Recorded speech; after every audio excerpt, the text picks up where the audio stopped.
알아보. 우리가 지금 행동하지 않는다면 우리의 미래는 어떨까요?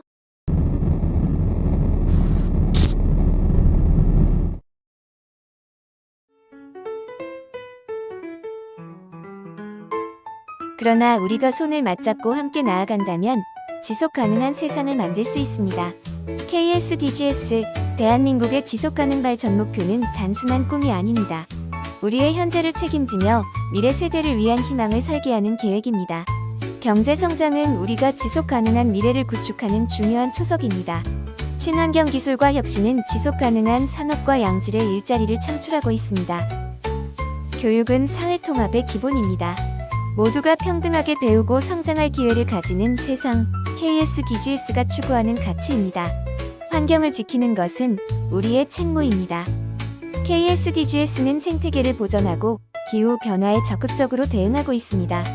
대한민국은 전통과 기술이 공존하는 국가로 세계를 선도하며 지속 가능한 미래를 만들어갑니다. 지속 가능한 발전은 멀리 있는 목표가 아닙니다.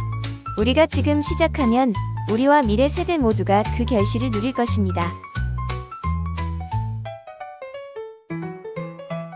지금 세이프TV를 구독하고 더 많은 정보를 함께 알아보세요. 우리가 네, 안녕하십니까. 네, 감사합니다. 네, 자, 잘 지내셨나요? 네, 오늘도 마찬가지로, 네, 세이프TV의 주간 뉴스픽 라이브로 여러분을 찾아왔습니다. 일주일 동안 또 즐겁게 잘 보내셨는지요? 네, 저도 오늘은 아침부터 정신없이 네, 바빴던 것 같습니다. 그동안 며칠 동안 날씨가 조금 쌀쌀해졌다가 오늘, 봄 날씨답게 또 온도가 올라갔죠. 마냥 또 날씨가 좋다라고 또 볼 수도 없는 게 이렇게 또 언제 변덕스러운 상황들이 올지 모릅니다. 아마도 이게 지금 우리 전 세계적으로 펼쳐지고 있는 아마 기후 변화에 따른 그런 현상들이 아닐까 하는 생각을 또 갖게 되는데요. 여러분들이 지금 다니시면서 주변을 둘러본다면 아마도 예전과는 다르게 참 먼지도 많고 또 여러 가지 또, 또 이상 현상 같은 것들을 경험들을 하셨을 겁니다. 오늘은 여러분들과 함께 특별하게 제가 3부작으로 기획 3부작으로 만들어 이 지속 가능 발전에 대한 이야기를 이제 3탄으로 나눠서 여러분들에게 전달해 드린다고 했었는데 오늘은 그 두 번째 시간을 가져보려고 합니다. 우리가 잠깐 얘기를 좀 나눠볼까요? 우리가 지난주에는 지속 가능 발전의 그 발표의 의의와 그 취지를 여러분들 보셨을 겁니다. 아마도 다른 것보다는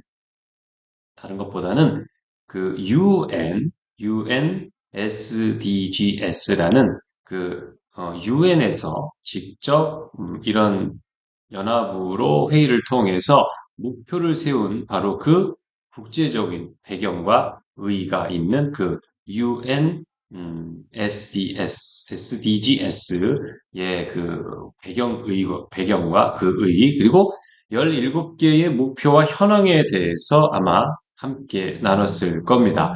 기억을 하실 수 있으실까 모르겠지만 17개의 목표 참 많죠. 네. 근데 그거를 이제 UN에서 만들었긴 하지만 이제 각 나라별로 또 구체적으로 어떤 설정을 다시 하게 되고요. 그 어떤 전체적 목표는 똑같지만 세부적인 목표에 있어서는 그 나라 특성에 맞게 바뀔 수밖에 없겠죠. 그래서 우리나라에서도 특별하게 그런 기준들을 만들게 된 거죠. 그러면서 우리 명칭을 뭐라고 했냐면 국가 지속 발전 가능 목표라고 해서 KSDGs라는 이런 타이틀로 만들게 됐습니다. 마찬가지로 이렇게 만든 배경과 의의가 있죠. 그런 배경과 의의를 여러분들께 한번 소개해 드리려고 합니다. 자, 한번 보시겠습니다. 자, 국가 지속 가능 발표라고 해서 KSDGs 이렇게 설명을 여러분들 드리고요. 모두가 사람답게 살 수 있는 포용 사회를 구현하자라는 이제 그런 말을 하게 됐습니다. 이 뜻은 즉 우리가 모든 세대가 누리는 깨끗한 환경을 보존하고 또 삶의 질을 향상시키는 경제 성장을 이루고 또 인권 보호와 남북 평화 구축 그리고 지구촌 협력 이렇게 해서 17개 목표, 119개 세부 목표, 그리고 236개의 지표를 설정해서 여러분들에게 제시를 하게 된 겁니다. 자, 국가지속 지속 가능 발전 목표를 이렇게 여러분들에게 배경과 그 의의를 설명을 해드리면서 우리가 왜 세부 목표를 만들고 그 세부 목표에 따른 그 세부적인 지표를 만들게 되었는지 이런 것들을 여러분들에게 오늘은 이 2부에서 함께 나눠보려고 합니다. 오늘도 마찬가지로 여러분들께서 채팅을 통해 실시간으로 소통을 좀 나누려고 하는데요. 제가 여러분들에게 제시해드리는 이 모든 상황들을 보시고 또 개인적인 의견들이 분명히 있으실 거니까요. 그런 의견들을 올려주시고 같이 이야기 나누면서 오늘 2탄에서는 국가 지속 가능 발전 목표에 대한 세부 목표 그리고 지표에 대해서 한번 알아보려고 합니다. 사실 우리가 목표를 17가지를 갖추고 있지만 그 17가지의 목표를 이루기 위한 과정은 상당히 오랜 시간이 걸릴 수밖에 없습니다. 이게 뭐 인위적으로 뭐 이렇게 만들어가지고 딱 하면 될 수 있는 그런 상황들이 아니죠. 전반적으로 사회가 같이 논의를 하고 그 논의에 대한 노력을 해야 되는 과정이 필요하기 때문에 그런 과정들을 우리가 하나씩 하나씩 실천해 가면서 점차 누구나 잘 살 수 있는 세상을 만든다는 것. 이거는 큰 목표를 가지고 우리가 세부적으로 하나씩 단계별로 이루어서 나가다 보면 결국은 목표를 이룰 수 있지 않을까 하는 기대감과 그런 노력이 필요하다는 거겠죠. 그래서 여러분들과 함께 지금부터 나눠야 될 그런 목표의 세부적인 지표들을 이제 하나씩 하나씩 살펴보면서 여러분들과 함께 과연 우리나라에서는 어떠한 세부 목표를 어떤 지표를 통해서 만들었는지 세우게 됐는지 그런 것들을 좀 나눠볼 시간을 가져보도록 하겠습니다. 자, 지금 보시면 이제 국가 지속 가능 발전 목표에 대해서 17가지를 지난번에 봤을 때는 이제 영어 버전을 보셨는데 이제는 한글 버전으로 이제 번역을 해서 그런 것들을 하나씩 하나씩 여러분들에게 제시해 드리려고 합니다. 지금 이게 표를 보시면 17가지의 표시가 있고요. 제일 오른쪽 밑에 하단에 보면 이렇게 요 국가 지속 가능 발전 목표라는 요 심벌이 돼 있죠. 그리고 이 위에는 이제 국가 지속 가능 발전 목표라고 해서 이렇게 다양한 색상으로 해서 이렇게 이미지를 만들어 놓은 겁니다. 자, 이제 첫 번째 보겠습니다. 우리가 첫 번째 빈곤층 감소와 사회 안전망 강화를 하겠다. 이런 목표를 세웠잖아요. 빈곤층 감소 그리고 사회 안전망을 강화시키기 위해서 우리가 어떠한 것들을 하게 되었는지 보시면 이제 남녀노소 이 남녀노소 또 장애 여부 등과 관계없이 빈곤 인구 비율을 OECD 평균 이하 수준으로 감소시키겠다. 이런 목표를 가졌습니다. 그래서 공공부조제도 역할을 강화했고요. 또 이런 일반 조세를 재원으로 저소득층에게 급여를 제공하는 제도를 우리가 공공부조제도라고 하는데 이러한 역할을 강화해서 우리 재원을 단순하게 그냥 계획을 세워서 쓰여지는 그런 것들도 있겠지만 이게 세부적으로 저소득층한테 특별히 급여를 제공해서 우리가 말하면 어떻게 보면 기본소득이라고 볼 수도 있을 것 같습니다. 그렇죠? 그리고 이렇게 해서 남녀노소 장애 여부 등과 상관없이 그런 수준들을 줄이겠다라는 이제 목표가 세워진 거고요. 두 번째는 노후 소득 보장 체계를 확충하겠다 이겁니다. 그래서 의료비 가계 직접 본인 부담률을 이제 좀 낮추면서 또 고용보험 그 가입률은 또 높이고 국민연금 보험료 납부율도 좀 높일 수 있게끔 만든다는 거죠. 그러니까 이게 국민 의료비 부담이 경감된다는 게 상당히 중요한 내용이지 않을까 싶습니다. 어차피 우리가 건강한 사회를 만들어야 되고 그 건강한 사회가 있어야 우리가 이제 또 활동 인구, 활동 노동력 이런 것들이 살아 있을 수 있기 때문에 그런 것으로 따지면 우리가 가만히 두고 본다면 이건 누구나 당연히 해야 할 일들인 거죠. 또 고용보험 및 산재보험 적용 대상 확대를 통한 사각지대 해소를 하겠다. 그리고 취약계층을 위한 노후 보장을 강화하는 것이 바로 이 빈곤층 감소와 사회 안전망 강화를 위해서 필요하다는 겁니다. 또 빈곤층과 취약계층의 사회 서비스 제공을 강화한다고 했는데요.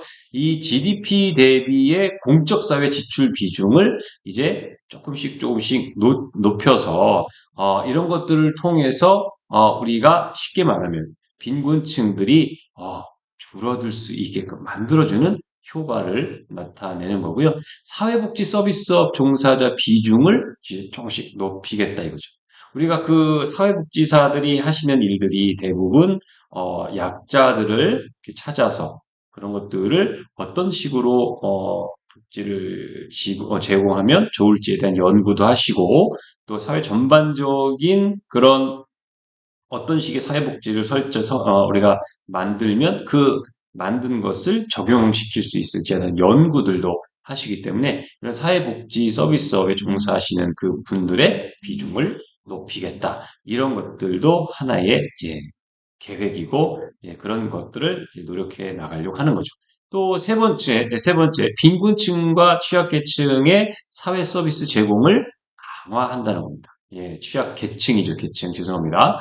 사회 서비스 제공을 강화해서 생애 주기별 그리고 대상별 사회 서비스 제공을 확충한다 이런 게 있습니다.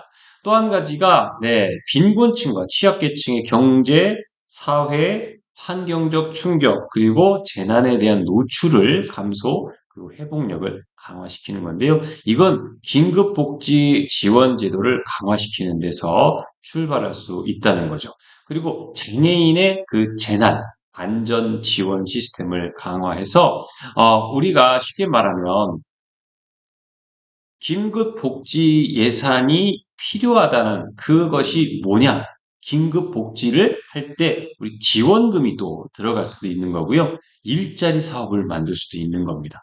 그래서 그 취약계층을 위해서 긴급복지 지원 제도는 이런 식으로 사용될 수 있는데 그런 것들이 현재 엄청 수치적으로 보면 0.007% 정도인데 요거를 조금씩 올려서 0.001%, 0.002% 정도씩 이렇게 올려나가겠다. 이런 거를 말하는 겁니다. 자, 두 번째는요. 자, 식량 안보 및 지속 가능한 농업 강화에 대한 이야기입니다. 자, 우리가 취약계층에 대해서 식량 접근성, 취약계층, 취약계층일수록 이렇게 먹는 거에 있어서 힘들잖아요. 어렵잖아요. 그런 것들의 접근성을 안정적으로 좀 보장을 하겠다. 그런 거죠. 그래서 그 과제로 세운 것이 취약계층 대상으로 복지용 쌀 할인 공급입니다. 복지용 쌀을 공급을 하는데 여기에서 할인해서 공급하겠다. 그러니까 더 그 식량 그 접근성에 대해서 우리가 좀 편의를 제공할 수 있게 하겠다라는 거고요. 또 미래 세대 등 맞춤형 식품 지원 등을 통해서 식생활을 개선하는 것. 이게 목표인 거죠. 또 농가 소득원이죠. 농가에서 농가 소득원을 다각화하는 것. 그리고 경영 안전망을 확충해서 농가 소득 증대를 도모한다라는 게 목표인데요.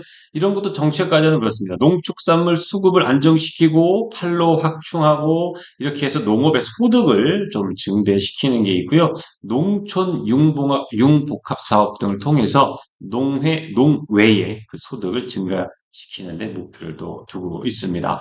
또 재해 대응력을 강화시키는 게 있고요. 공익직불제 본격 추진을 통해서 소득 안전망을 구축하는 게 있는데요. 이렇게 하면서 어떤 것들이 거기 추가가 되냐면 농작물 이 재해 보험이라는 게 있습니다.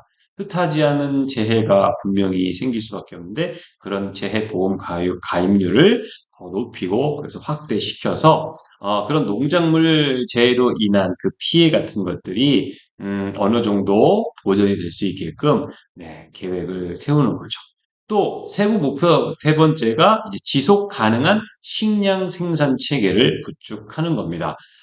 여기서 보면 친환경 농업을 확산시킨다 이렇게 돼 있죠. 친환경 농업. 왜냐하면 유기농이라는 게 왜 중요하냐? 유기농을 사람들이 원하는 거는 이왕이면 농약을 이렇게 뿌리지 않은, 그죠? 천연, 예를 들어서 뭐 우럭농법이라든지 뭐 여러 가지 미생물, 작물농법 등 이런 것들을 통해서 우리가 섭취할 수 있는 음식물에 이런 화학물이나 이런 것들이 첨가되지 않게끔 만들기 위해서 그런 노력을 여기다가 이제 목표로 삼게 된 거죠. 또 하나가 이제 종자, 작물, 종자는 이제 씨앗이죠, 작물. 그다음에 가축의 유전적 다양성을 유지하고 신품종을 개발하기 위해서 이런 목표를 세운 겁니다. 그러려면 농업 유전 자원의 다양성을 유지를 해야 되고요. 신품종을 개발해야 되는 겁니다. 그러니까 예전에 보면 그냥 씨앗을 뿌리고 걷어서 섭취를 했다고 한다면 이왕이면 재해에 강한 병충해에 강한 이런 작물들, 신품종들이 개발이 돼서 그런 품종들을 통해서 생산되는 것들은 생산량이 또 이렇게 감소되는 것을 막을 수 있으니까 오히려 그렇게 해서 더 많은 이들에게 이런 식량 공급하는데 조금이라도 개선, 도움이 줄 수 있는 그런 목표를 이런 정책 과제로 삼게 된 거죠. 자, 또 하나가 있죠. 이 식량 안보를 위해서 한 게, 네, 식량 작물의 그 가격 변동성을 줄여서 식량 접근성을 좀 보장한다는 그런 내용도 있는데, 이런 것도 우리가 쌀 소비 국가잖아요. 그 쌀 소비 국가로서 그런 수급 균형, 앞에 거네. 네, 죄송합니다. 이거 앞으로 돼. 네. 식량 작물의 가격 변동성을 줄여서 식량 접근성을 이제 보장하는 건데, 쌀을 적정 생산해서 소비 촉진을 통해 이 수급 균형으로 쌀 가격을 안정시키는 게 있죠. 우리가 쌀을 소비하는 나라입니다. 우리 쌀 소비 국가인데, 쌀이 소비되는 게 조금, 적다고 하죠. 네, 그래서 쌀의 생산량은 많은데 소비가 적다 보니까 잉여 자원들이 있으니까 쌀값이 이제 하락이 될 수밖에 없는데 이런 것들도 소비가 어느 정도 되는지 예측을 좀 하면서 그런 것들을 우리가 정부에다가 좀 비축해서 이런 재고량들을 조금씩 줄여 나가다 보면 우리가 생산과 소비의 균형이 맞춰지고 그 균형이 맞춰지면서 어느 정도의 가격이 안정이 될 수 있다. 그것이 바로 정책 과제이고요. 적정 수준의 정부 관리 양복을 항상 아까도 말씀드린 것처럼 잘 조절해서 앞으로도 우리가 어차피 식량 안보의 세계니까요. 이 식량 안보로서 우리가 분명히 모아놓아야 될 것이 있고 쓸 것이 있단 말이죠. 그런 것들에 대해서 체계적으로 관리를 하려면 생산의 양도 마찬가지지만 소비를 어떻게 촉진시킬지에 대한 것도 연구를 해 가면서 조율해 나가는 과정이 필요한 거겠죠. 또 국제 곡물가 변동. 우리가 뭐 예를 들어서 전쟁이 나면 사실 그 전쟁 하나로 인해서 많은 파급적인 그런 폐해들이 생겨나잖아요. 예를 들면 러시아 전쟁을 통해서 우리가 먹으며 생산해야 할 뭐 이런 밀 같은 것들이 수입하려는데 단가가 엄청나게 높아져서 전체적인 가격을 인상을 할 수밖에 없는 그런 상황들이 되고 그럼 당연히 소비자들은 인상된 가격에 먹다 보니까 이런 돈적인 문제에 있어서 그죠? 예, 그, 쓰여지는 양이 더 많아질 수밖에 없으니까 그런 것들에 인해서 또 소비 구조가 또 왜곡될 수도 있고 균형을 잃을 수도 있다 이런 거죠. 그래서 이런 외부 요인 같은 것들에 대해서 대응할 수 있는 그런 체계를 구축하는 게 가장 중요한 것 같습니다. 그래서 이런 목표들을 세웠고요. 자, 이제 세 번째죠. 세 번째는 건강하고 행복한 삶을 보장하기 위한 겁니다. 첫 번째가 그래서 만성질환의 위험 요인 관리와 건강 보장. 확대 이렇게 돼 있는데 이런 세부적인 목표가 뭐냐면 우리가 만성 질환이 있습니다. 만성 질환 여러분 그런 거 아시죠? 만성 질환 흡연 네, 이부 흡연하는 분들 그다음에 뭐 이렇게 음주 하는 분들 있죠. 그러니까 지속적 음주, 뭐 과음 이런 것들로 해서 몸이 이런 것들이 좀 고장이 난다고 해야 되는 게 편한 표현이니까. 그렇다면 만성질환, 성인병들 이게 많잖아요. 그래서 성인병들을 관리해야 되는 것이 목표인 거고요. 또 가까운 지역에서 의료 서비스를 받는데 믿을 수 있는 의료 서비스가 제공될 수 있게끔 하는 게 중요하고 또 적극적으로 우리 금연 정책을 펴야 되고요. 건강 취약 집단을 관리하는 체계가 구축이 돼야 되는 것이 만성 질환의 위험 요인 관리와 건강 보전 확대의 그 목표입니다. 또 하나는요. 이 정신 건강 정말 중요합니다.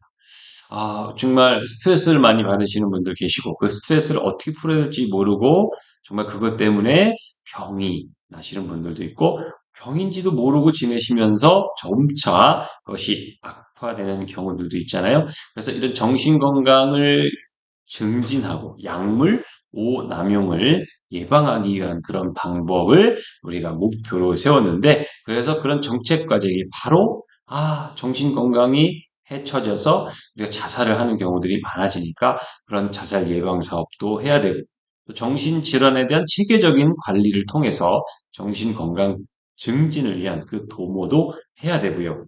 또 정신 장애인들의 그 지역 사회에서의 중점적인 그런 관리 모델들도 만들어야 됩니다. 또 코로나19 등으로 인해서 앞으로도 이러한 큰 팬데믹 현상들이 분명히 있을 건데 그랬을 때 이 재난 상황에서의 정신 건강 관리를 위한 것들도 필요하다는 거죠.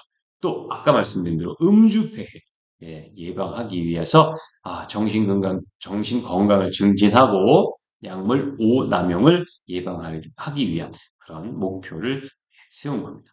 또 하나는요, 교통사고, 각종 인명사고로 인한 사망과 신체 손상을 예방하는 것이 목표입니다.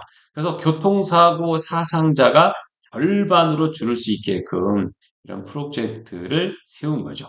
현재 2018년까지의 조사 결과로 보면 한 6.7명, 이 1000명당 교통사고 수입니다. 근데 이거를 2030년 2.7명, 2040년에는 1.2명으로 줄이게끔 하는 것이 바로 목표인 거죠. 또 하나는 감염병의 예방과 관리를 위해서 노력하는 것이 또 하나의 목표입니다. 감염병이 발생하면 그것들을 어떻게 해서든 빠르게 치료할 수 있고 그 피해들이 확산되지 않게 최소화시키는 것이 목표고요. 또 원헬스적 측면에서 신종 감염병을 대응하는 정책을 만들어야 되는 거죠. 인구 10만 명당 결핵 그 신고 환자가 생기는 그 비율이 2019년까지 조사한 결과는 46.4명이었습니다. 10만 명당. 그런데 그것을 이제 2030년에는 40명으로 그 이후에는 지속적으로 감소시킬 수 있게 만든다는 거죠.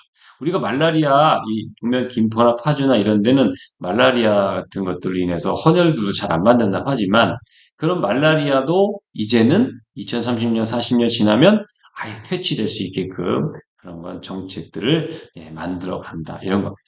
자, 세 번째는요. 모성의 건강을 보호하고 그다음에 증진하는 겁니다.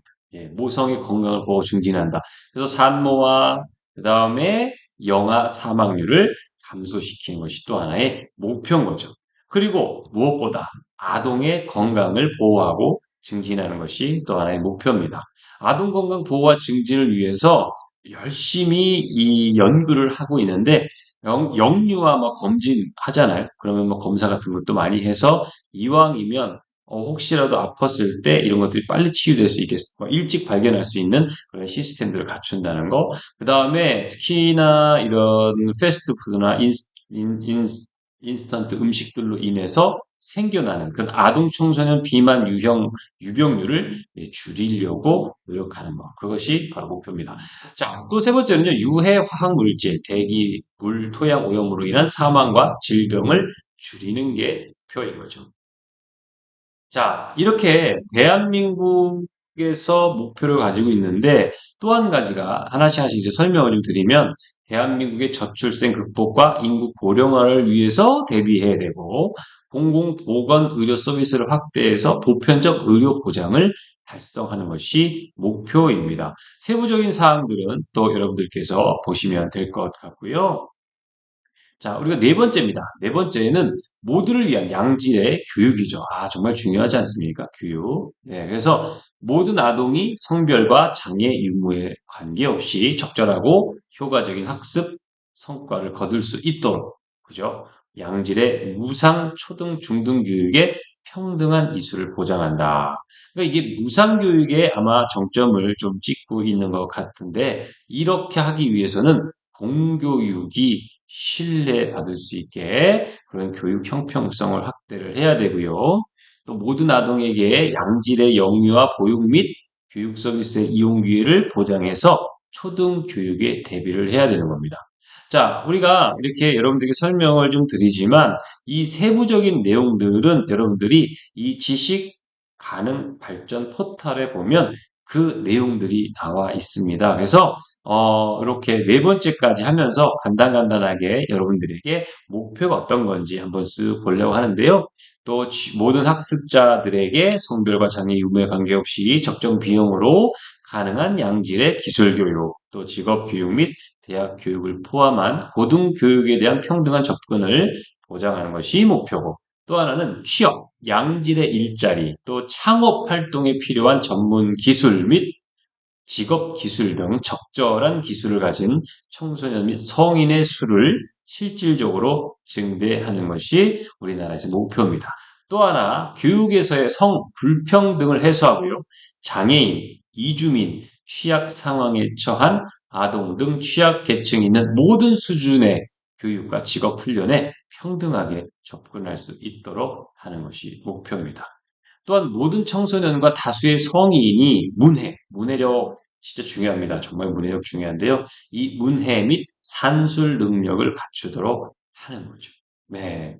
우리가 언어에 대한 그 이해력이 부족하면 정말 다른 사람과의 소통도 어렵습니다. 그렇기 때문에 그런 문해력도 키워주는 것이 더 중요하지 않겠습니까? 또 신조어 많이 나오니까 우리가 서로 못 알아듣잖아요. 그럼 못 알아듣는 것들을 어떻게 하면 좀 소통을 원활하게 할 수 있을지 이런 모든 것들을 하나씩 하나씩 목표를 세워서 세워 나가겠다 그런 겁니다. 또 하나는 지속 가능 발전, 인권, 성평등, 평화와 비폭력 문화 확산, 세계 시민 의식, 문화 다양성 존중, 지속 가능 발전을 위한 문화의 기여 등에 대한 교육을 통해서 모든 학습자들이 지속 가능 발전을 증진하기 위해서 지식과 기술을 습득할 수 있게 하는 거죠. 또 하나는요, 아동 장애인 성별을 고려한 교육시설 건립도 개선을 하고요. 안전하고 비폭력적이고 포용적이고 효과적인 학습 환경을 제공하는 것이 목표입니다. 정말 교육에 대해서는 정말 목표가 상당히 많습니다. 왜? 중요하니까요. 교육이라는 거 하나만으로도 진짜 백년 대계라고 하잖아요. 그래서 그 교육에 대해서 상당히 신경을 많이 썼다. 여러분들에게 말씀드리고요. 또 하나는 포용적이고 양질의 교육을 위해 모든 교육 단계에서의 충분한 교육 재정을 확보하는 것이 목표입니다. 아, 정말 중요합니다. 교육 재정이 없다면 맘 놓고 교육을 시킬 수가 없으니까 그런 거 필요합니다. 또한 모든 교육 단계에선 그냥 양적인 게 아니라 진짜 양과 질적인 거, 양질의 교육을 제공하기 위해서, 예, 양과 질이 아니라 양질의 교육, 정말 질 좋은 교육을 하기 위해서 어떻게 해야 되느냐? 그런 교사들을 해야 합니다. 그럼 교사들에 대해서 교육을 해야 된다는 거죠. 그럼 교육을 하기 위한 목표가 있는 겁니다. 자, 이제 다섯 번째 보실까요? 다섯 번째는 성평등 보장입니다. 자, 첫 번째는요, 모든 여성과 소녀에 대해서 모든 영역에서의 인신매매, 성적 착취 등의 폭력을 철폐하는 것이 목표입니다. 예, 가정폭력 많습니다. 근데 실신고 건수, 우리가 신고한다는 건데, 신고 건수에서 대응하는 비율이 2017년까지는 한 13.8%였는데, 그거를 늘리겠다. 성폭력 사건 마찬가지고요. 디지털 성폭력 범죄 이런 것들도 마찬가지입니다. 또 하나는요. 무보수 돌봄. 무보수 돌봄과 가사 노동에 대해서 인정한다는 거죠. 인정. 예. 돌봄을 할 때 그냥 우리가 힘들잖아요. 예, 아프신 분들을 돌보는 것도 왜 내가 일을 하는데 직장 생활을 해야 되는데 직업 활동을 해야 되는데 아픈 사람들이 있어서 그 사람들을 케어하려면 내가 일을 쉴 수밖에 없으니까 당연히 수입이 없을 수밖에 없겠죠. 그러니까 그런 것들도 이제는 돌봄도 우리가 함께 해서 그 돌봄을 통해서 그것을 무보수로 하는 것이 아니라 그것에 대한 합당한 그런 자원들을 지원할 수 있게 한다는 거죠. 또 가사노동, 가사노동. 예, 우리가 이렇게 얘기하면 안 되지만 안 되는 건 안 하겠습니다. 대신 어느 면에서는 이것을 당연하다고 생각하는 부분들에 있어서는 뭐 사회적으로 뭐 용인이 될 수 있을지 모르겠지만 예를 들어서 우리가 이거는 진짜 말 그대로 노동의 가치가 있는 것 같아라고 했을 때는 그것을 인정하고 거기에 대한 가치를 부여해 주는 것이 상당히 중요하다고 보는 거죠. 그래서 맞벌이 가구들이 정말 많지 않습니까? 특히나. 그러니까 그 맞벌이 부부들의 그 여성 대비 남성의 가정 내 무보수 가사 노동 및 돌봄 노동 시간의 비율을 보면 현재는 한 30%좀 안 되지만 그것을 좀 늘려서 2040년에는 40%까지 늘리겠다. 그 목표를 갖고 있는데 이게 뭐냐면 즉 그거예요. 평등하게 일하자. 평등하게 일할 권리와 기회의 보장을 좀 해주자 이런 얘기죠. 그래서 일과 이 생활의 균형, 그래서 사회 기반이 조성될 수 있게 만드는 것이 이제 목표인 겁니다. 또 하나는 정치, 경제, 공적 생활의 모든 의사 결정 수준에서 여성의 완전하고 효과적인 참여와 리더십을 위해 평등한 기회를 보장하는 거죠. 네. 그 여성들의 그 대표성 제고하고 참여 활성화를 시키는 것이 또 세부적인 정책 과제이기도 합니다. 또 하나는 성, 재생산, 그다음에 건강과 관리에 대한 보편적 접근을 보장하는 거죠. 네. 이게 성 재생산권, 이 건강 관련 정보 제공, 교육을 보장하는 제도 마련을 하는 것이 정말로 중요한데요. 이게 지금 현재로서 조사된 게 없는데 앞으로 그런 제도들을 네, 보완해서 수립을 하자 이런 겁니다. 자, 어쨌든 우리가 볼 때에 정말 성적인 것, 이 재생산권에 대한 것은 정말 중요합니다. 그래서 여성들에게 이런 것들을 어떻게 하면 보장해 줄 수 있을지 노력하는 것이 목표라는 거죠. 또 하나. 아유, 그냥 목걸이 그냥 신나게 또 오토바이가 팡 하고 지나가네. 자, 여성 권한 강화를 위해 핵심 기술, 예, 특히 정보통신 기술에 대한 접근을 확대하고 여성 인력을 양성하는 것이 목표입니다. 제가 이렇게 글씨도 크게 해놨는데 뭐냐? 과학 기술 그리고 모든 그 ITC 분야라고 하는 곳에 활동 역량을 강화시키는 거죠. 네. 이런 것들이 또 하나의 목표인 거고요. 마지막으로 모든 수준에서 성평등 및 모든 여성과 소녀의 권한 강화를 위한 건실한 그런 정책과 법을 채택하고 증진하는 것이 목표입니다. 우리는 양성이지 않습니까? 양성평등, 양성평등의 정책을 추진하는 것이 굉장히 중요합니다. 그래서 이런 남녀가 차별되지 않는 그죠? 남녀가 오롯이 평등한 기회와 그런 사회가 되는 그런 것들이 바로 목표인 겁니다. 자, 이제 여섯 번째죠. 여섯 번째. 건강하고 안전한 물 관리라는 것이 있습니다. 자, 모두를 위해 안전한 식수를 공평하게 공급하는 것이 목표입니다. 네, 우리가 수돗물을 통해서 마시지만 수돗물은 뭐 정수해서 드신 분도 계시고 하지만 이 수돗물 만족도가 사실 그렇게 높진 않습니다. 정수기를 사용하니까. 근데 이런 것들을 앞으로 지속 증가시켜서 안전한 식수라고 생각하고 마실 수 있게끔 네, 노력하는 것이 목표이고요. 또 하나, 모두에게 편리한 하수도 서비스를 제공하는 것입니다.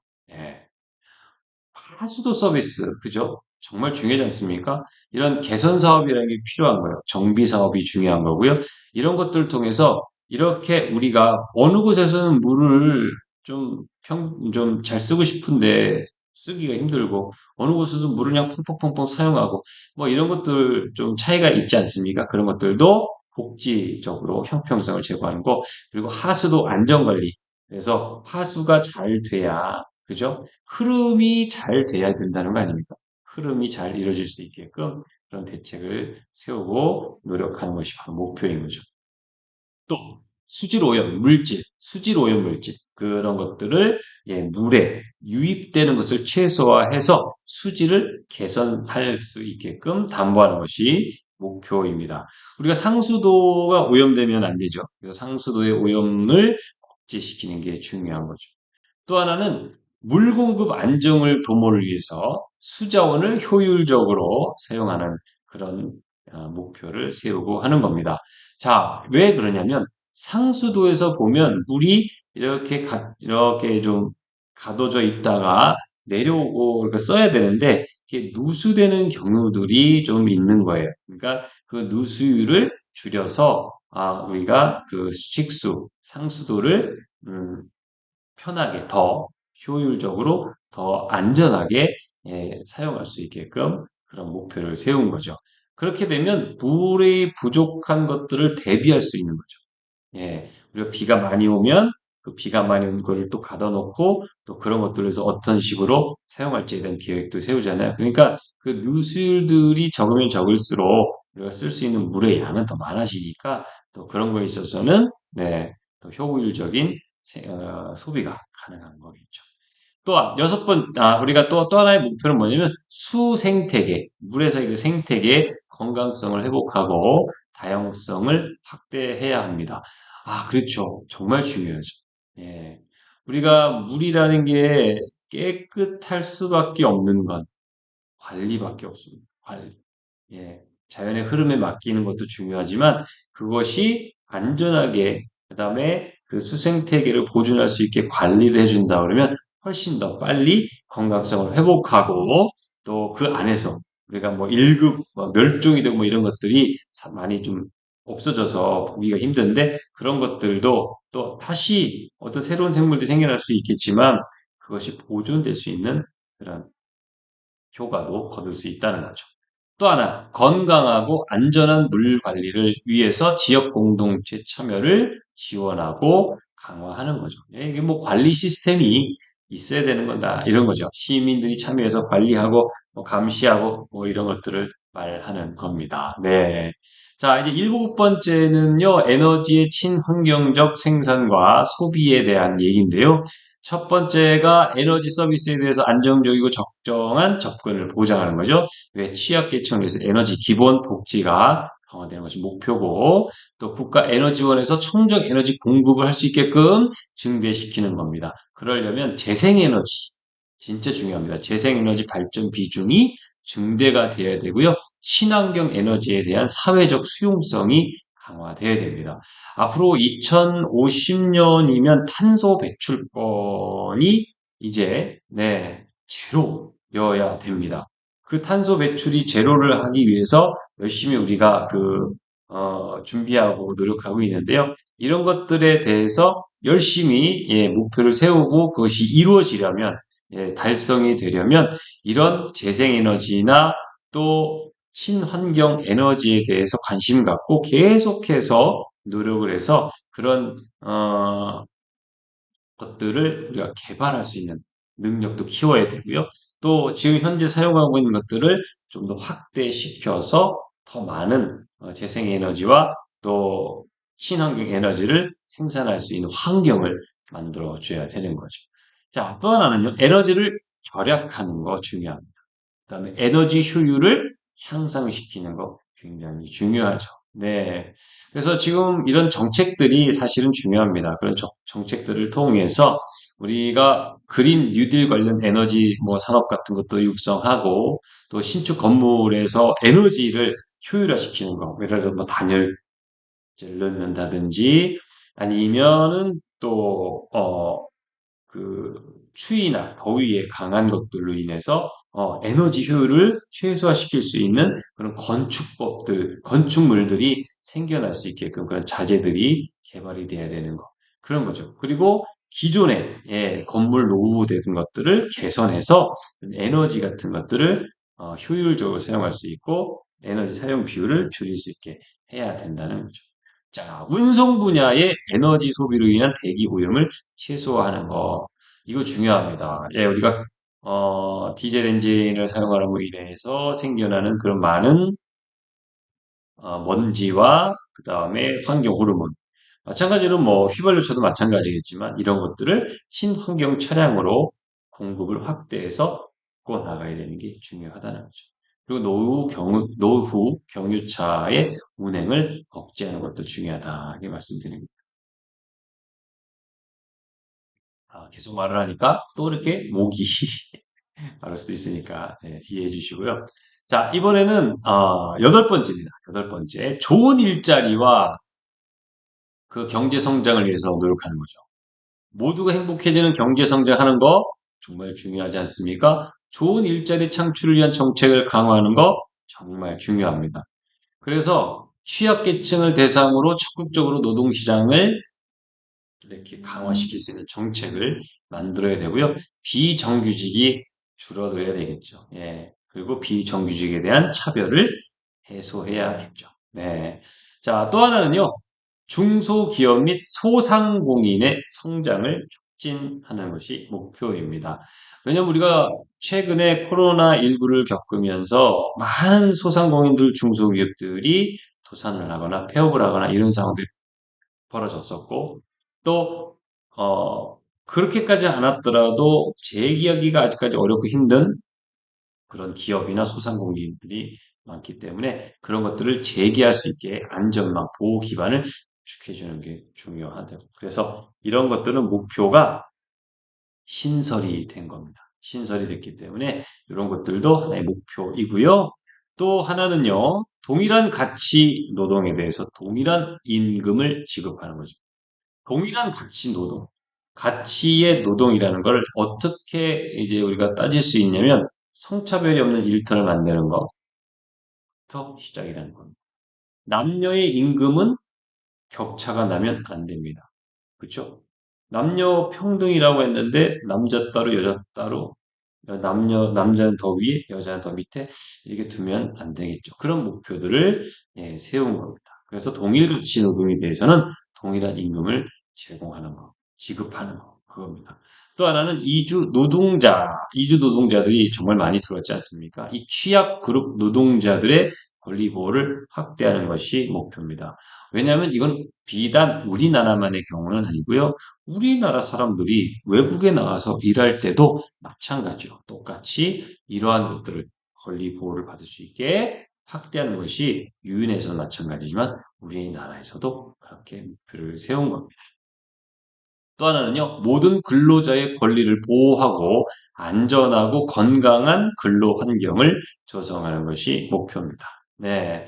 그래서 이런 뭐 노동 모든 일터를 안전하게 조성하는 거, 일 생활 균형을 확보하는 게 굉장히 중요하다는 거죠. 자, 이제 아홉 번째입니다. 산업의 성장, 혁신 활성화 및 사회 기반 시설을 구축하는 건데요. 대다수 국민이 정보에 안정적으로 접근할 수 있도록 노력하는 것이 우선 목표입니다.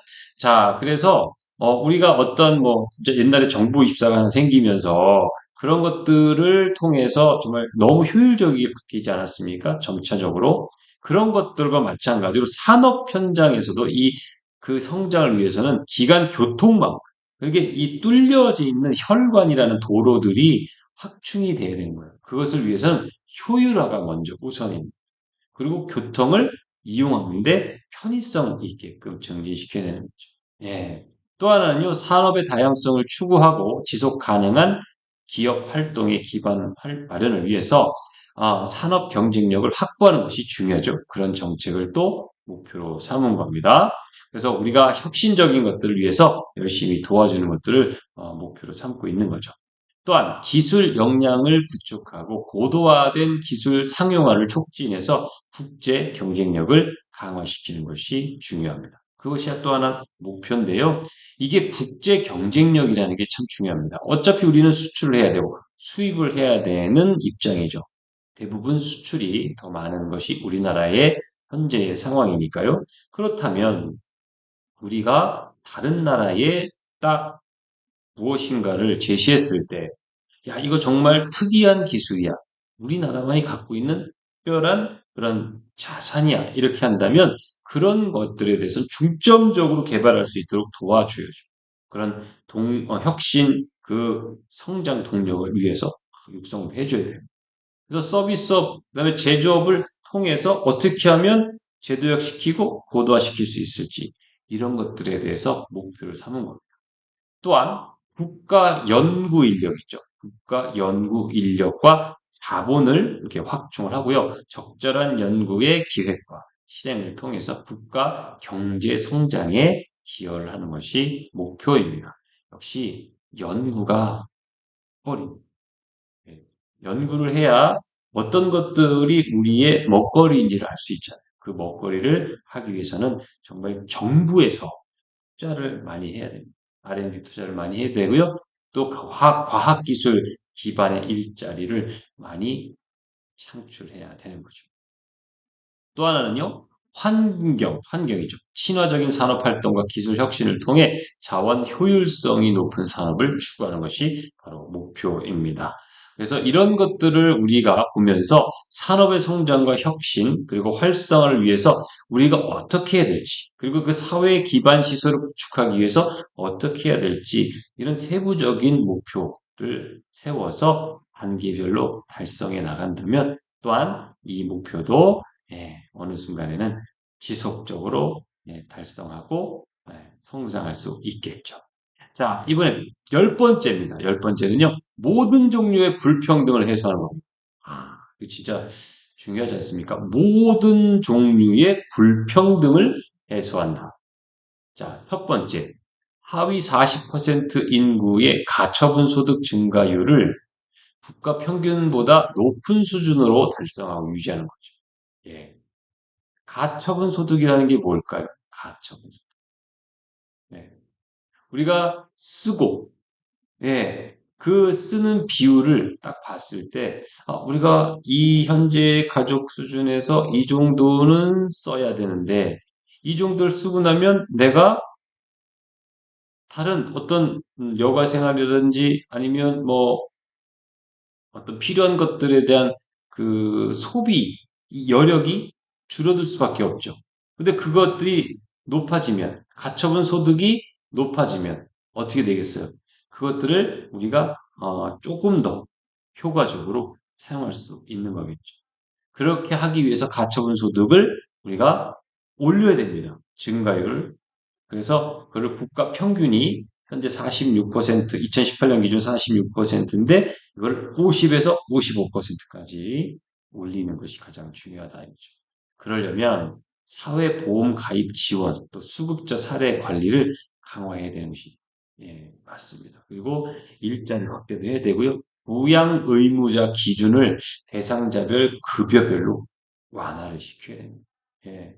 평균적으로 우리가 고정비가 너무 많이 나가면 쓸 수 있는 자본이 적잖아요. 그런 것들을 우리가 어떻게 하면 좀 더 불평등 해소할 수 있을지 그런 것들의 방편으로 이런 세부적인 목표들을 세우고 있는 거죠.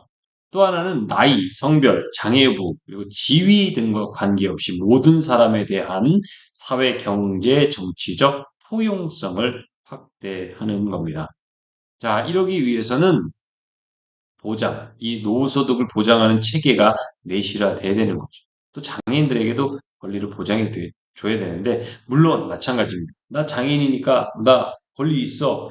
당연하죠. 권리는 있지만 그것이 특권이 될 수는 없습니다. 모든 계층이 마찬가지.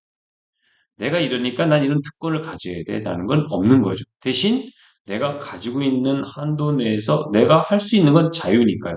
자유인 것은 우리가 인정해 줘야 된다. 저는 그렇게 생각을 하거든요. 그래서 이런 차별, 분명히 불평등 해소는 돼야 되지만 어느 선에선 우리가 그 선을 넘어서 그것을 간섭하는 수준까지 가면은 안 될 것 같다 하는 생각은 사실은 듭니다.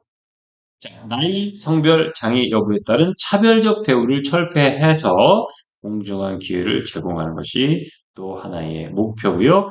재정정책, 임금정책, 사회보호정책을 강화해서 더 높은 수준의 평등을 달성하는 것이 또 하나의 목표입니다. 자, 또 하나가 있습니다. 내 외국인 권익을 균형적으로 보장하는 이민 정책을 통한 상호 문화 이해 환경을 조성하는 건데요. 이게 이민자들이 이제 많아졌고, 그 이민자들이 오면서 뭐 결혼도 하게 되고, 그다음에 그 여러 가지 사회적인 그 현상, 변화가 생기니까 그런 것들을 어떻게 하면 좀 효율적으로 우리나라에서 운용을 할 수 있을지에 대한 고민을 한 것이고요. 그렇게 하기 위해서 어떻게 하면 이들이 우리 사회에 녹아들어서 우리 사회에서의 일원으로서 우리나라의 발전을 위해 일하고 살 수 있게 할 수 있을지 이런 모든 것들을 세부적으로 세운 것들이 바로 그 하나의 목표인 겁니다. 자, 이제 11번째입니다. 11번째는요. 지속 가능한 도시와 주거지 조성에 관한 내용인데요. 우리가 적절하고 부담 가능한 가격의 주택.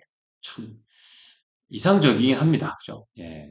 어떻게 보면 정말로 너무나도 가격이 비싸서 살 수 없는 그런 집들이 많잖아요. 네, 대부분이 뭐 서울 지역은 그렇다 하더라도 뭐 경기 지역만 따지더라도 뭐 또 격차가 좀 있는 데는 있지만 어찌됐든 적절하고 부담 가능한 가격의 주택은 많지가 않습니다. 그래서 그런 것들의 접근성을 좀 보장하고 기본 서비스적인 것도 보장을 하는 거고요. 노후 주거지의 환경을 개선하는 거 굉장히 중요합니다. 노후 그 주거지도 우리가 하나씩 하나씩 개선을 하다 보면 확실히 살아갈 때 좀 더 나아질 수 있겠다. 그런 거죠. 그러니까 사회적 약자들도 있습니다.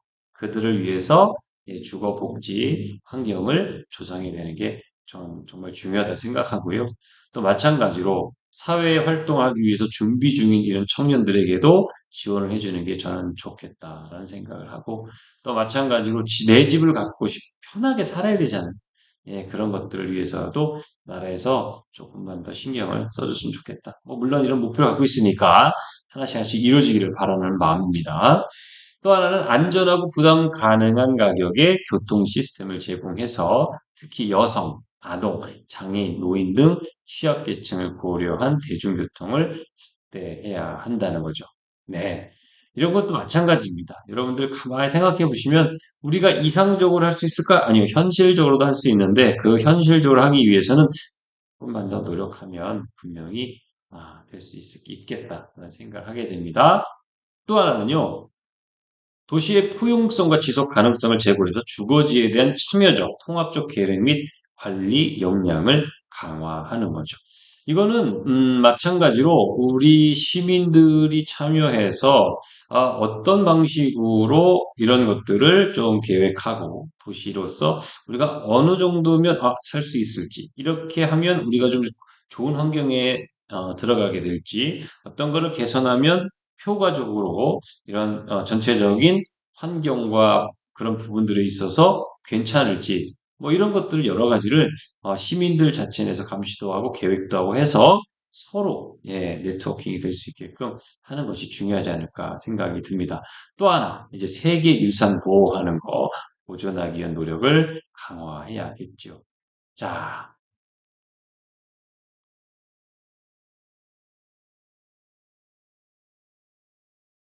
그 다음에요.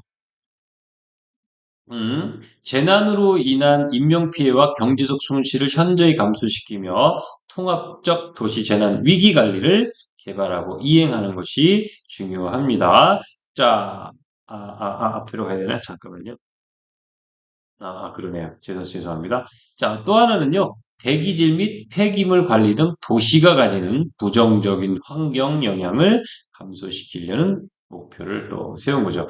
지금 우리나라는 미세먼지가 너무 많지 않습니까? 특히나 봄 되면 이런 황사로 인해서 많은 걱정들을 하시고 그래서 우리가 마스크를 옛날에 코로나 때 썼는데 이제는 미세먼지가 있기 때문에 쓸 수밖에 없어요.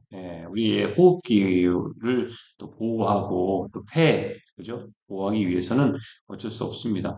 그 초미세먼지 같은 것들 많잖아요.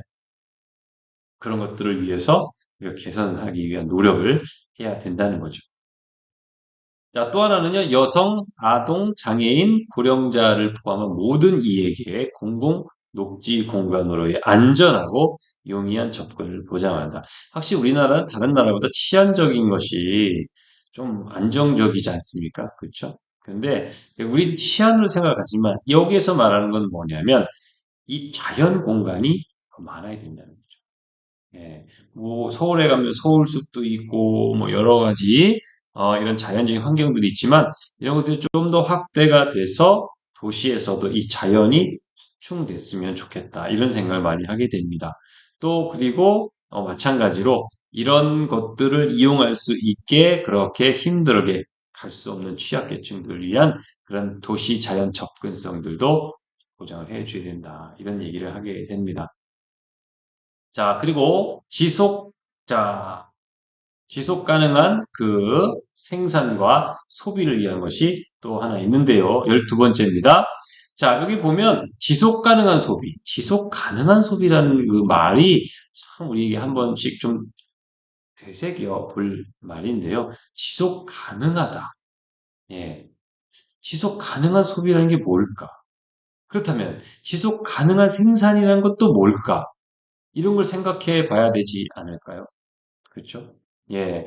지속 가능한 소비와 생산에 관해 우리가 정말로 한번 고민을 해 봐야 되는데 이런 것들은 왜 그러냐면 자원을 어떻게 하면 재사용할 수 있을지, 어떻게 하면 다시 이용할 수 있을지 이런 것들을 고민하자 이겁니다.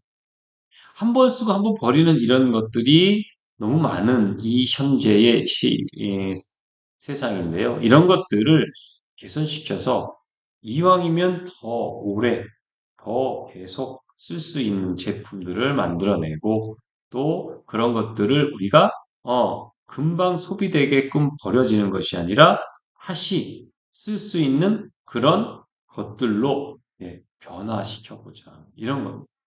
그래서 산업계에서는 자원 재생산을 위한 그런 기술 같은 것들도 그다음에 그런 환경 같은 것들도 만들어서 우리가 그런 환경 기반을 조성하는 게 정말 중요하다. 이런 거라고 목표를 세운 겁니다. 또 하나는요, 모든 자원을 지속 가능하게 관리하고 효율적으로 사용하는 게 또 하나의 목표이죠. 또 하나는 식품의 생산, 유통 과정에서 발생하는 식품 손실, 그리고 소비 과정에서 발생하는 식품 폐기물을 감소시켜야 됩니다. 정말 이거 중요한 것 같습니다. 내가 먹을 만큼만 가져가서 먹어라 뭐 이런 얘기 하잖아요. 반찬 가게 반찬 우리가 먹을 때도 리필하는 공간 보면 뭐 남길 시 뭐 몇천 원, 뭐 환경 부담금 뭐 이런 식으로 써 있는데 실질적으로 부과를 하진 않지만 그래도 우리가 식품 그 폐기량을 줄여서 이왕이면 조금 더 환경을 생각해 보자 이런 얘기를 목표 삼고 하는 겁니다.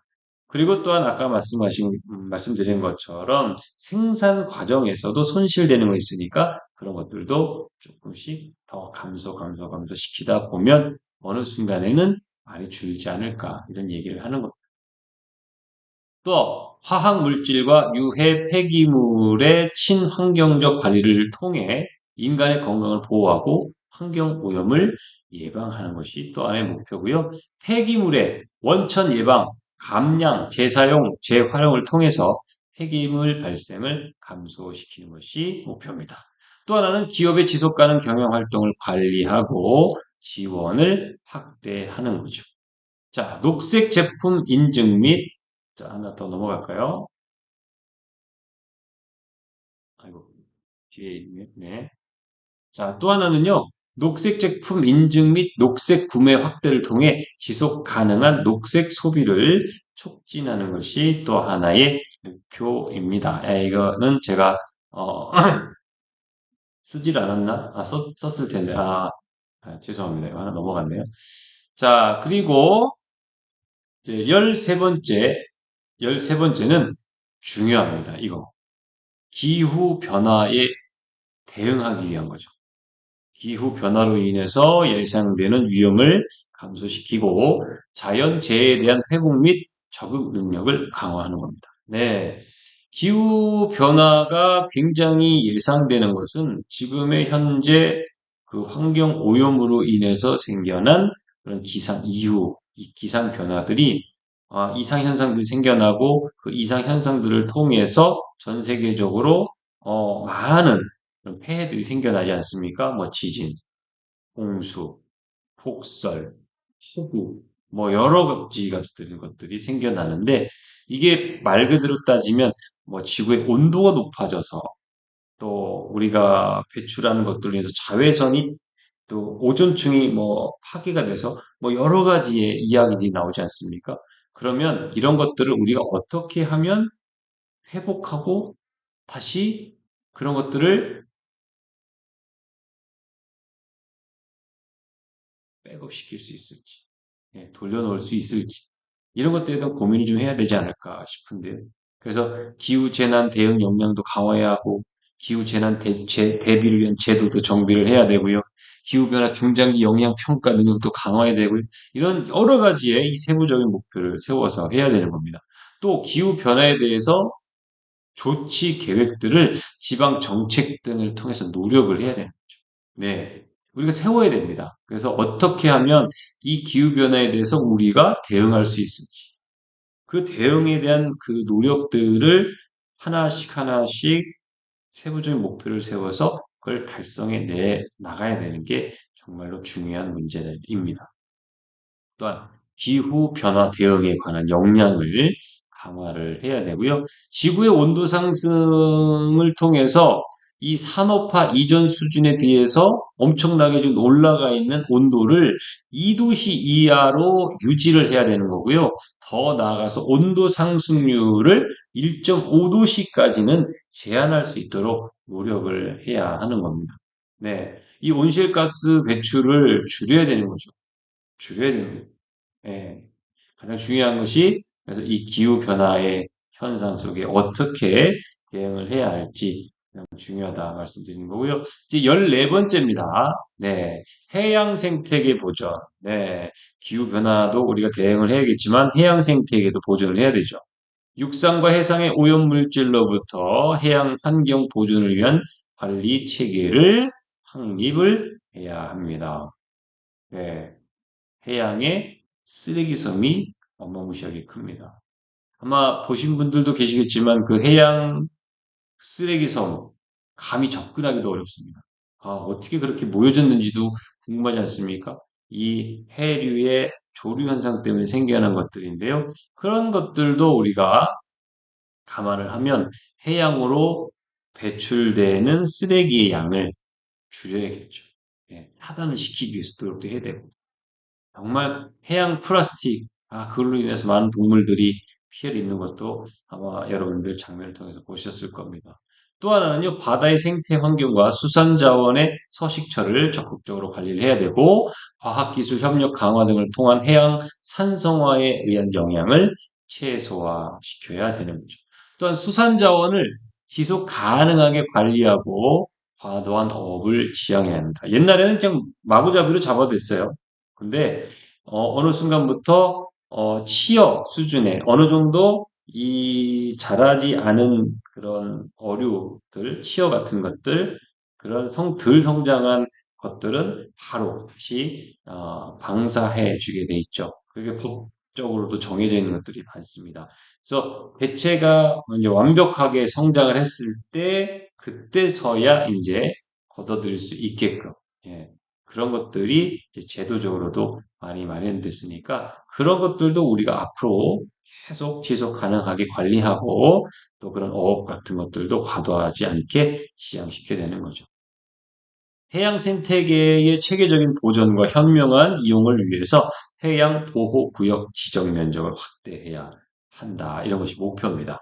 그리고 또 하나, 해양 자원의 지속 가능한 이용을 통해서 경제적 이익을 확보하는 거죠. 그래서 우리가 현재 3면이 나지 않습니다. 그렇죠? 그러니까 우리가 해양 자원에 대해서 굉장히 이용을 할 수 있게 수산업도 혁신을 해야 되고요. 또 이런 것들도 잡아들인 그 각종 어류들이 많이 있기 때문에 관광지로서도 활성화시킬 수 있으니까 그런 곳에 해양 거점 관광 활성화도 해야 되고 해양 또 신산업을 또 육성을 해야 됩니다. 우리가 뭐 양식업도 마찬가지지만 그런 것들이 조금 더 체계적이고 조금 더 혁신적인 과정들을 겪으면 아마 그 해양 신산업 육성시키는 데도 큰 도움이 되지 않을까 합니다. 또한 해양 과학의 연구 역량 제고와 해양 과학기술 이전을 하는 거죠. 그리고 소규모 영세어업인의 안정적 어업행위를 지원하고 또 해양과 해양자원의 보존과 지속가능한 이용에 대한 국제법을 국내법적으로도 수용함으로써 해양과 해양자원의 보존 및 지속가능한 이용을 강화해야 한다는 것이 목표입니다. 네, 이렇게 해서 해양 생태계 보존을 위한 국제법의 국내적 수용 이렇게 되어 있는데요. 이 내용을 잠깐 설명을 드리자면 전 세계 바다의 3분의 1을 대상으로 해양 생물 다양성 보존과 지속 가능한 이용을 위한 법적 체계를 강화했다는 의미가 있다고 유엔이 설명했는데요. 협정에 따라서 각국은요, 공해와 심해저에 해양 보호 구역 등 보존 보호 구역을 설치해서 공해에 있는 생물을 보존하고 지속 가능한 방식으로 관리를 하게 된다는 것이 바로 국제법인데 그것을 우리나라에서도 수용을 하게 됐다. 이런 얘기인 겁니다. 자, 이제 15번째입니다. 15번째는 해양 생태계에 이어서 육상 생태계의 보존이라는 내용인데요.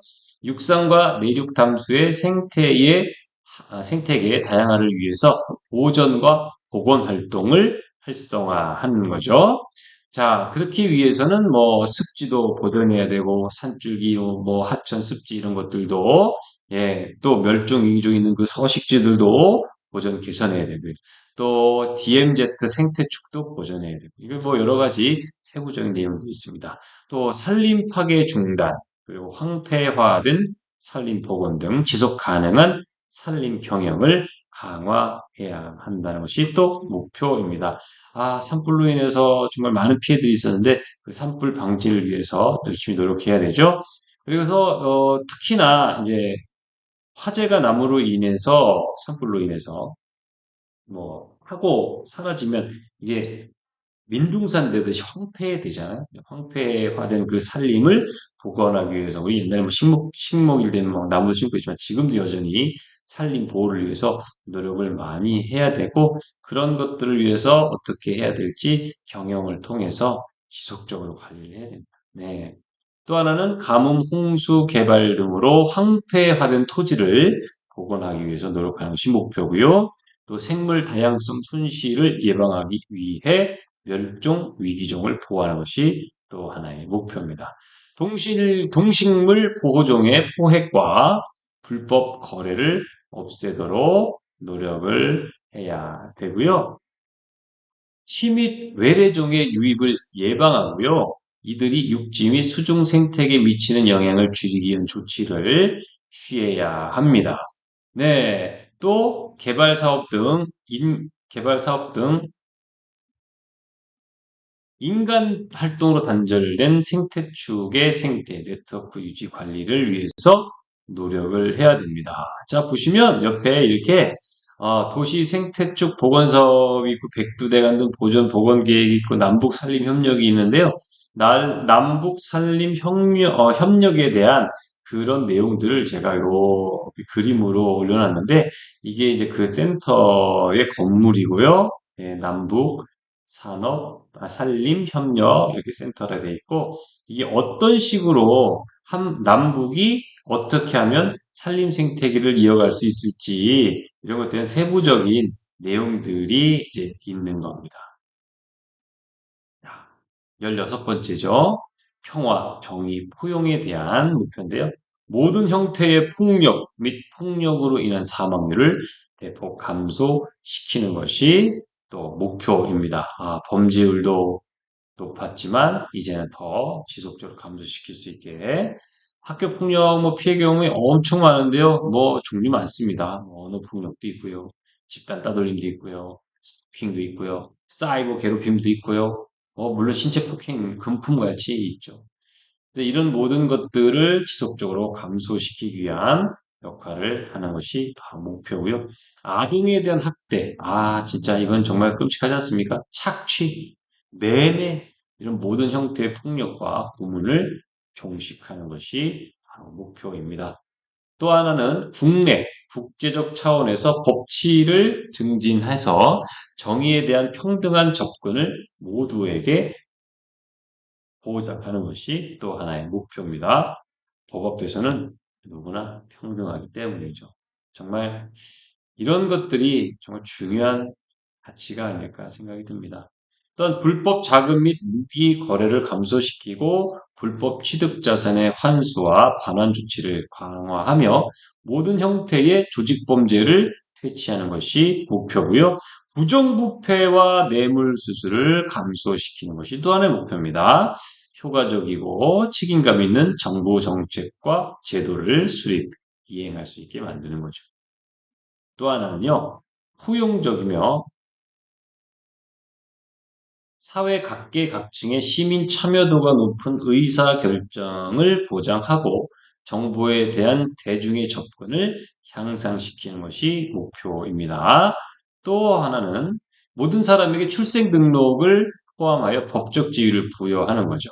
왜 그러냐면 이 보호가 필요한 아동이 있기 때문에 그런 공적 책임을 강화하기 위한 그런 목표입니다.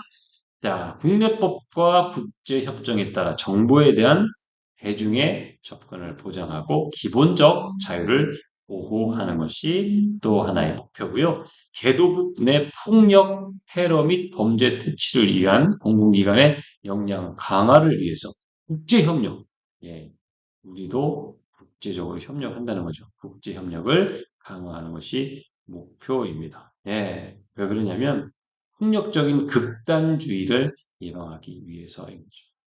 자, 차별을 위해서 지향하기 위한 법과 정책을 수립과 시행하는데요. 이 포괄적 차별금지법은 좀 논란이 좀 있기 때문에 이런 부분들은 우리가 좀 더 자세하게 한번 살펴보고 그 세부적인 내용들을 나중에 한번 기회가 될 때 해보도록 하겠습니다. 자, 12번째 디지털 인권을 보호하고 강화하는 것이 중요한 목표입니다.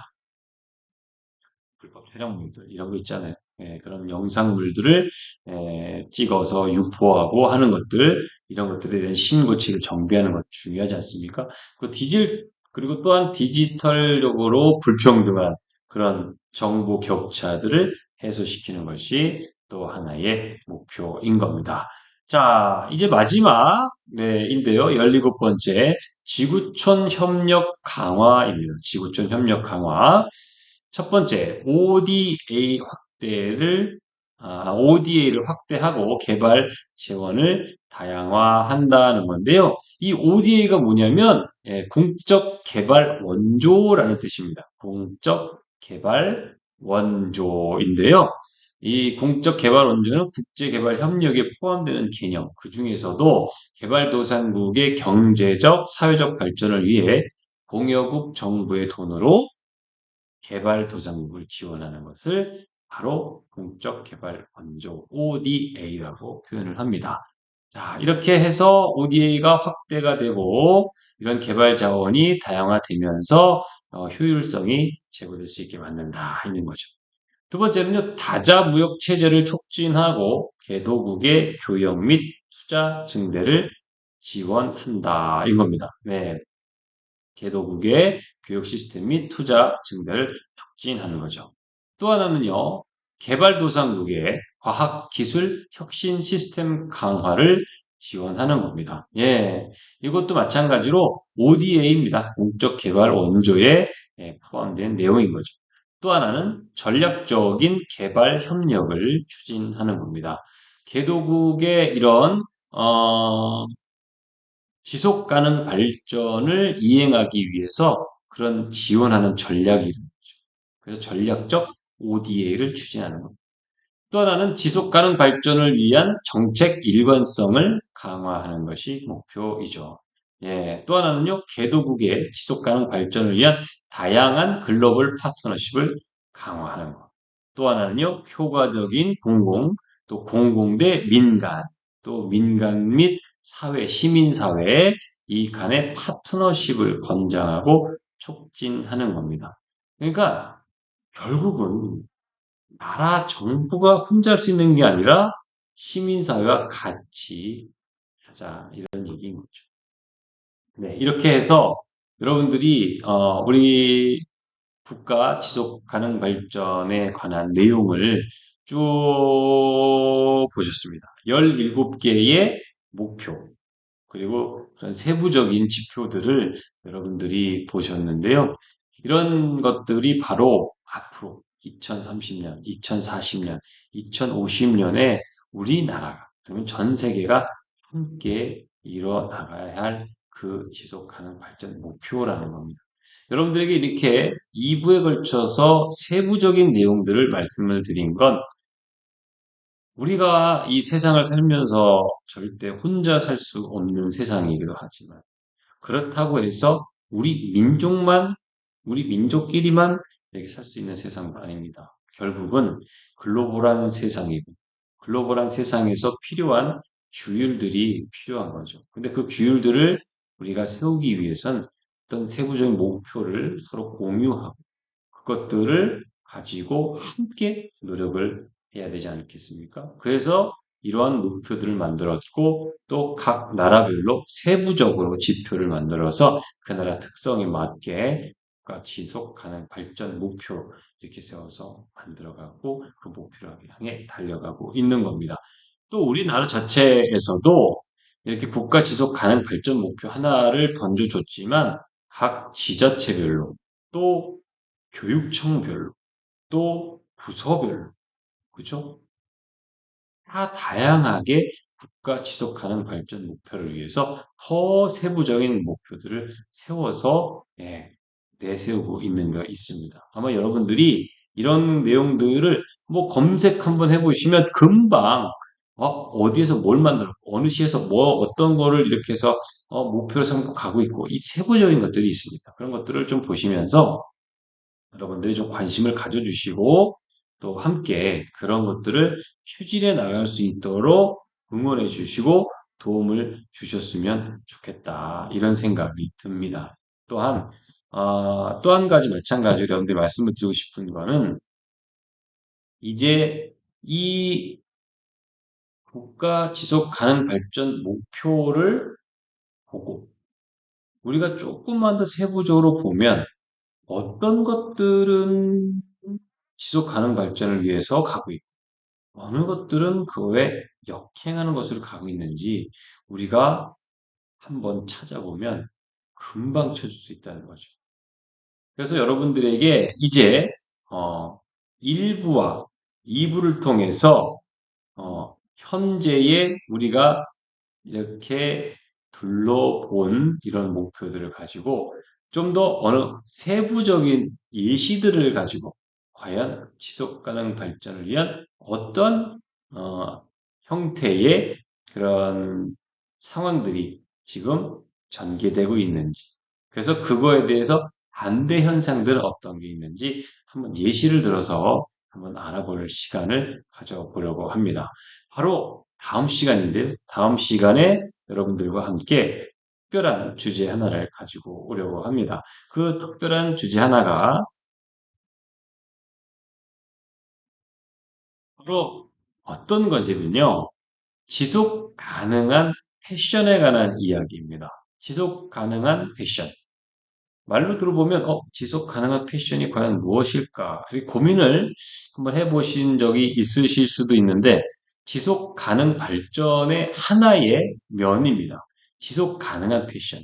아까 제가 잠깐 설명을 드렸지만 지속 가능하다라는 그 소비, 지속 가능하다라는 그 생산, 이 부분을 분명히 상기해 보시면 어떤 것들이 지속 가능한 패션인지에 대해서 대충 감이 오실 거라고 저는 생각이 듭니다.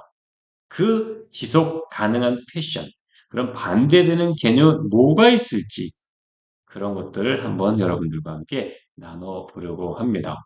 그래서 오늘 이 시간은 여러분들과 함께 방송을 했잖아요. 네, 그 방송을 한 것을 여러분들이 한번 돌아보시고, 과연 다음 시간에 지속 가능한 패션은 과연 어떤 것이 있을지, 그리고 여러분들이 생각하는 나만의 지속 가능한 패션은 무엇인지 한번 고민을 해봤으면 좋겠습니다.